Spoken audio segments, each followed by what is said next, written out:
What a pretty day it was today.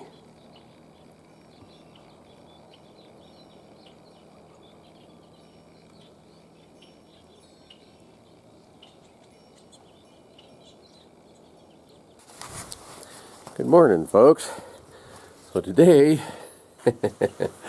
I would say it was a wasted day, although we got our taxes done. We ended up taking longer than I thought to do them.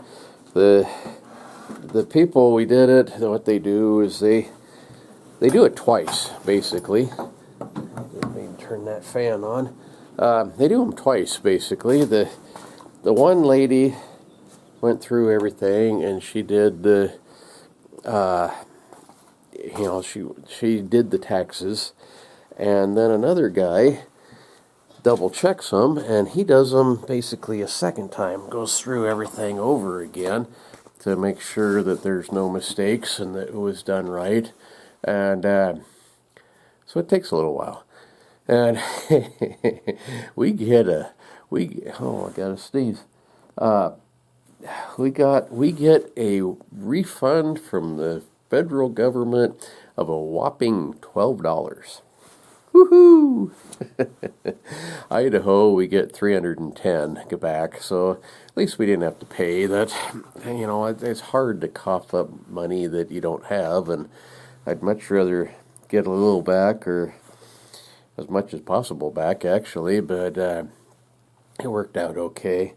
But I got to wondering, just how did all this tax stuff start? Here we are. Our country was, kind of branched off from Britain for one of the reasons was taxes. So we didn't want to be overtaxed and all that stuff. And then we went and done it to ourselves anyway. So how did that all start? It says here that the need to finance the Civil War created one of the first versions of the federal income tax in 1862. The U.S. income tax was officially born on February 3rd, 1913, when Congress ratified the 16th Amendment to the U.S. Constitution, but less than 1% of Americans had to pay the tax in its earlier days. Kind of wonder who. Was it just the wealthy people, or was it the poor folks had to pay? It says a previous Civil War era income tax was repealed. The ratification of the 16th Amendment in 1913 established a permanent income tax, and despite high rates during world wars, the tax remained, transitioning for a temporary war measure to a permanent revenue source. The temporary Civil War tax was an income tax was enacted in 1861 to fund the Civil War, which was later repealed in 1872. The 16th Amendment became permanent in 1913, creating a permanent federal income tax. During World War I and II, the rates were significantly increased to fund the war efforts. But the tax itself was not eliminated afterward. So that was kind of the promise. They were supposed to do away with that after the wars were over, but they kind of got to liking that money. Can't really blame them. Money for nothing, basically. Get it from all of us peasants, After World War II, despite high national debt and falling expenditures, federal income tax rates remained high, becoming a central part of the U.S. revenue system. So, I can understand the need for our government to have money to do the things they do. They do a pretty darn good job when you really get down to it. A lot of our money is wasted stupidly, though. And what bothers me more than anything else is just the fact that they give it away to countries that either hate us or don't like us very much, and I don't mind chipping in and paying for our country, But to give it away to somebody who don't like us, that don't make any sense.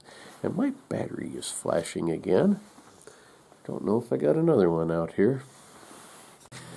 There we go. Dang batteries on here. You know, when they were new, they lasted a very long time, but they're getting old. I've had several of these cameras, and each one comes with, I think, 2 batteries, if I remember right.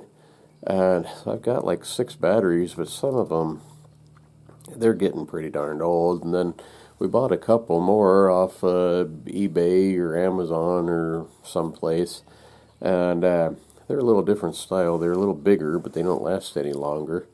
But anyway, back to the taxes. You know, like I say, I'm all in favor of improving our country, but to improve other people's countries, it does nothing to, you know, benefit us in any kind of way. That I don't understand that, really. Some of it, I mean, we're trillions and trillions of dollars in debt.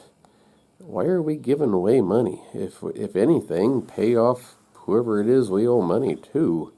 But don't just go giving away millions and billions and trillions of dollars to countries that don't like us. You know, they probably do need some help and everything, but is anybody else pitching in? Is it just us?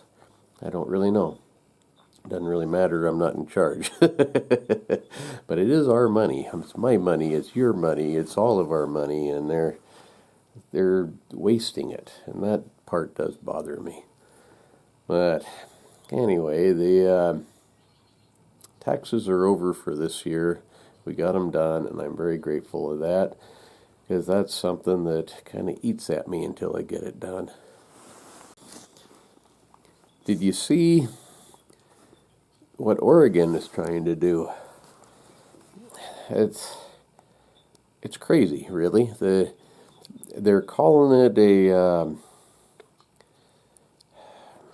I don't remember what they're calling it. It's basically an animal abuse law, which it sounds good. I mean, I don't like to see animals being tortured or abused or anything like that.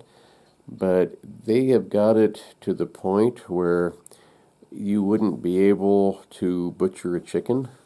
You wouldn't be able to have a cow butchered. You wouldn't be able to go fishing because of them little sharp fish hooks. That's cruel and unusual fish punishment. Hunting is for sure out. Trapping would be out. I think Oregon has outlawed trapping anyway, if I remember right. I don't know. A lot of them states over there did. But it's coming up. Well, it's not coming up yet. They're getting petitions. They're only, I think, 1,500 away from putting it out to a vote. Hopefully the people of Oregon are a little smarter than that and don't do it. But